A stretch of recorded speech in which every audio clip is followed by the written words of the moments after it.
How's everyone doing, guys? Cody, guys, back again, dropping in another video. Right, guys, today's video is going to be on, it's called Desistance, right? That's a criminology phrase used for people that come away from crime, right? To me and to people on the street, desisting just means abstaining from crime, leaving crime. Why did you come away from it? The challenges, the hurdles, things like that, right? So obviously I'm out of crime now, guys, right? I was a career criminal, been involved in the criminal underworld, stupid amounts of arrests under my belt, been in prison, like I say, been involved with gangs, criminal underworld, gangsters, all that sort of miver, right? So the reason I came away from crime, there's no war story, there's no I got shot and this and that and everything else, and I just decided to get out of the game. What it was, on my last stretch, guys, right? So obviously I got out in February this year. I was a cleaner on my last stretch at Forest Bank on the induction wing. And what it was, you know, I seen, right, what the effect it was having on my mum, right? Now, I'm not no mummy's boy, yeah, meh, far from it. But my criminality, the fact I was in prison, was really, really affecting my mum. Psychologically, emotionally, not to mention financially. The cost to support someone in prison is immense. Traveling, petrol, visits, food on visits, sending postal orders in, you know what I'm saying, clothes and stuff, right? My mum was paying rent arrears for me as well. She was sending me 50 quid a week. I was working as well. She was always, like I say, so she was getting in rent, putting my, the house that I've got, she was putting my credit card, she was paying my rent with her credit card to keep my flat, to keep my roof above my head. So when I got out and stuff, she was, because she doesn't do motorways, she was travelling 2.5 hours to get to the prison that I was at. Then she was travelling 2.5 hours home, an hour for the visit. That's 6 hours, guys, you see what I'm saying, right? And then, like I said, she's emailing a prisoner, so she's emailing me at the jail. She's writing me letters, she's sending me postal orders, wiring me money via PTS payments, sending me stamps, all that sort of stuff, you know. And she wasn't sleeping. She's got a heart problem called angina. She was having like little mini heart attacks and stuff, or mini strokes, whatever you want to call them. And I don't know why, guys. I was on a visit. I was told on the phone, right, by the person that she was with at the time that she wasn't well and she'd been having chest pain, she's not sleeping, she's not eating. She's worried about me. I was like, well, why is she worried? I'm like one of the biggest lads on a wing. Not that that counts for anything in jail, man. But I was one of the biggest lads on a wing and stuff. And he was like, she's like, no, just like there's violence in prison and she's worried about you and all this sort of either when you're up, she's up, and when you're down, she's down. And you know what, right? She came on a visit and I'm sat there looking at her. And I was like, she sat there and you can see the bags under her eyes where she's tired and stuff. And looking at her hands are getting older and stuff and aging and stuff. And because she smokes a lot, she breathes heavy, yeah, mate. She's like, and she breathes and stuff because she smokes way too much. And I came to the realization, guys, right, that she's not going to be there forever, right? And I opened my eyes. I was just a very selfish man, right? Not in life, you understand me? I've never had nothing in my life, you know what I mean? I've had money, but I don't like spending it on myself, so spending it on other people. But as a general rule, from growing up, I've never had nothing. I didn't know how to act, right? And my mum was my support network, right? She kept my head on my shoulders. Prison is like a roller coaster. You're up, you're down, you're up, you're down. I've had some of the funniest times in my life in prison, and I've also contemplated suicide while I've been in prison because of the helplessness of it all. You don't know what's going on outside your cell, outside the landing, outside the fucking wing, you know what I mean, outside the jail. You got to catch up on TV and stuff and via like the phone and stuff like that, yeah, man. And I opened my eyes, guys, right, to the effect that my criminality was having on my mum. And that's all it took. She came on the visit. I went to bed that night, got back on the wing, and I was laying in bed, yeah, and all I've got going through my head is all this stuff, and I'm thinking, I've never seen this before. I've never opened my eyes to the effect on my family, the domino effect, so to speak. Families suffer immeasurably when you're inside, trust me. If you supported somebody in prison, you'll know what I'm talking about, or even if you've been in prison. It's a struggle, man. And like I say, I went to sleep that night. Well, I didn't really sleep. I was tossing and turning. I woke up in the morning and I had like an epiphany, and I thought, I'm not doing this no more. I can't affect my mum's health anymore. It's wrong. I need to, and I opened my eyes and I saw it, and I thought, this isn't right. And I get out of jail, right? And I did a vlog earlier this year, right, where it's called my most open and honest vlog, and I break down in tears in that vlog, which is not manly at all, but it was the reality of what I put my mum through, and it was very raw to me and stuff. Now I'm out of crime. I'll be honest with you guys, I'm struggling. I keep getting offers to revert back to type, to go back to crime. I've been offered money, I've been offered jobs to go back in the criminal fraternity. So far I've turned them down. It's very, very hard to do so, really, really fucking hard. Like, the money was addictive. When I was active and stuff and I was making money, it was it's very, very addictive money. I grew up with nothing, so the thing is, right, I saw my mum, right, growing up, and she was working for minimum wage, right? And she was struggling financially, struggling. So I guess I associated minimum wage, right? There's nothing wrong with working for minimum wage, but I associated growing up minimum wage with the struggle. So I took a shortcut to the top, right? And in doing so, you live a very paranoid existence. Death's an occupational hazard. I was wearing bulletproof vests. I've been shot at on a door. I've got stab wounds. You can see there, I've got stab wounds and scars all over my hands and stuff. You know what I'm saying? Just from scrapping and stuff and people pulling knives and stuff. Very paranoid, very dangerous, very volatile, very, like I say, it's a dangerous world to be involved in. But it might, my criminality and my course of crime might not have been the right way to go, but for me, it was the only way. Like I say, I'm now out of crime and stuff. I don't commit crime. Do you know what? Yeah, next month, I've not had the police at my door for 2 years, right? And I used to enjoy, I know it's going to sound really strange to some of you, I used to enjoy being arrested, right? If I got arrested with somebody else, right, as standard, criminal underworld, the code of silence, you go no comment, yeah, man. If you get arrested on your own and the police are trying to pin it onto you, you've got to come out with a version of events, right? You don't name anybody or anything like that.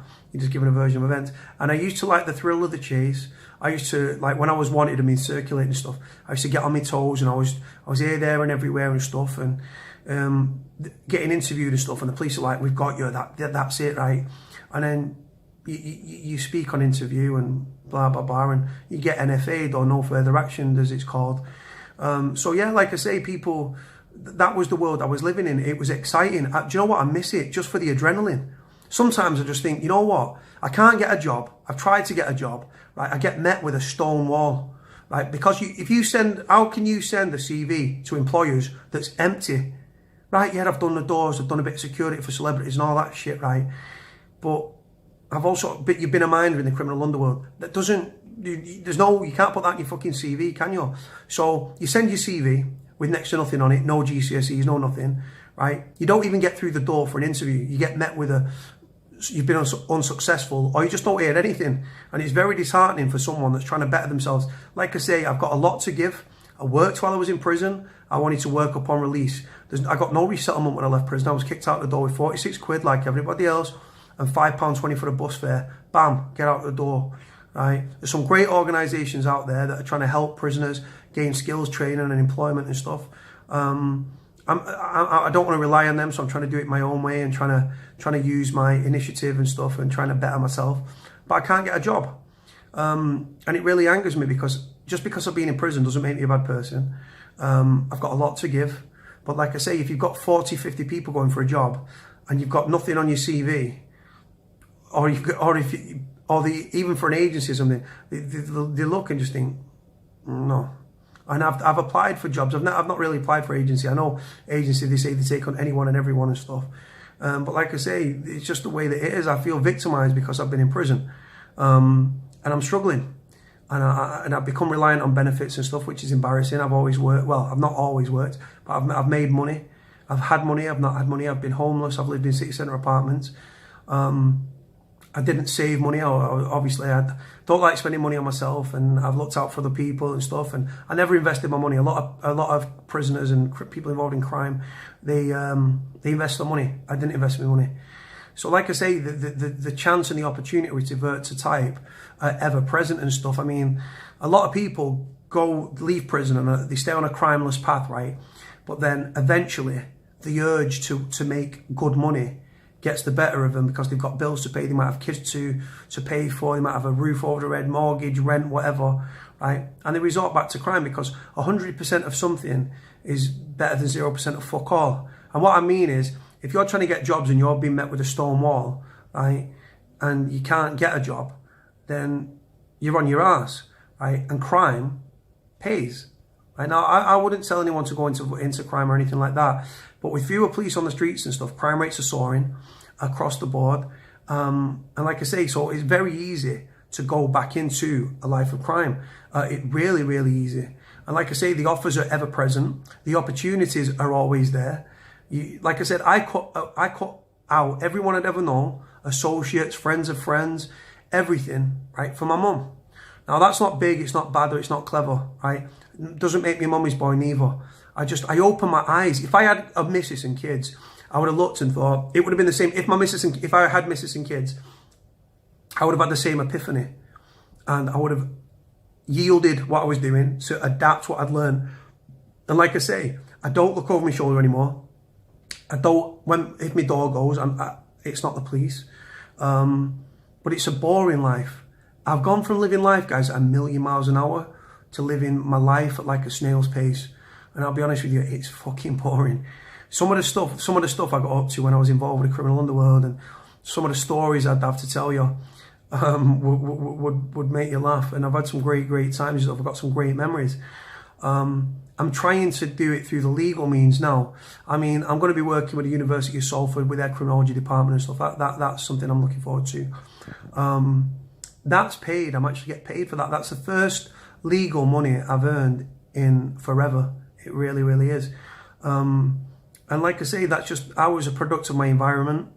Crime was seen as a shortcut to the top. I didn't want to struggle like my mum.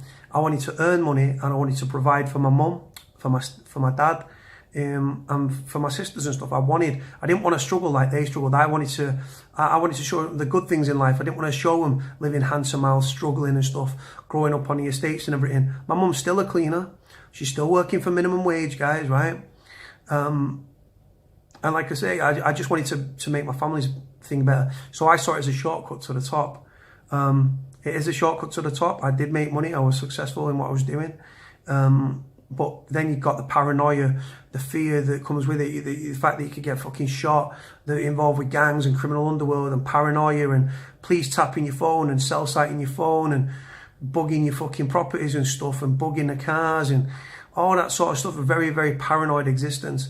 And like I say, I'm now out of crime and stuff. And I'll be honest with you though, I don't miss like the life. I miss the money, and I miss the thrill of the chase.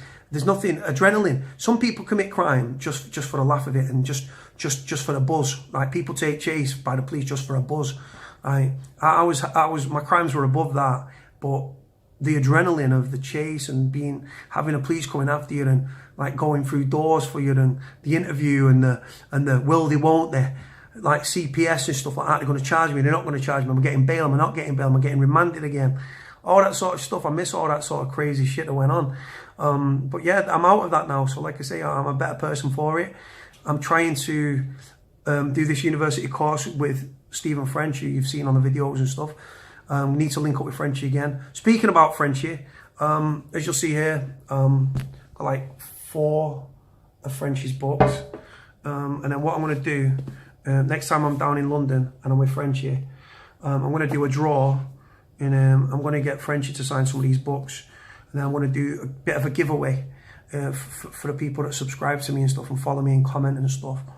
But yeah, like I say, guys, Frenchie's doing it the right way now. I'm trying to do it the right way. We're trying to do this criminology tour and stuff.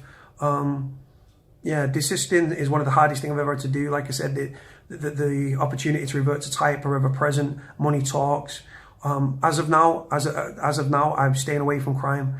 I hope to continue in the course, but with bills to pay and mounting pressure and fewer police on the streets, if I resorted back to crime, I was shit hot when I was doing what I was doing. if I resorted back to crime with fewer police on the streets and another 700 million cuts to policing by 2020, I could get away with crime with my eyes closed. But like I say, I don't vindicate anyone committing crime. I'm trying to do it the right way. I'm trying to get a job, but I'm being met with a brick wall. But like I say, if I can't get around it, I'll go over it. If I can't go over it, I'll go around it. And if I can't go around it or over it, I'm just going to go through it. And I'll carry on with my perseverance. My perseverance will pay off. But I'm trying to be a better person. Right, guys, I'm going to leave this video here. It speaks to criminology students and stuff like that, hopefully. Like, comment, subscribe. Speak to you all soon. Bye.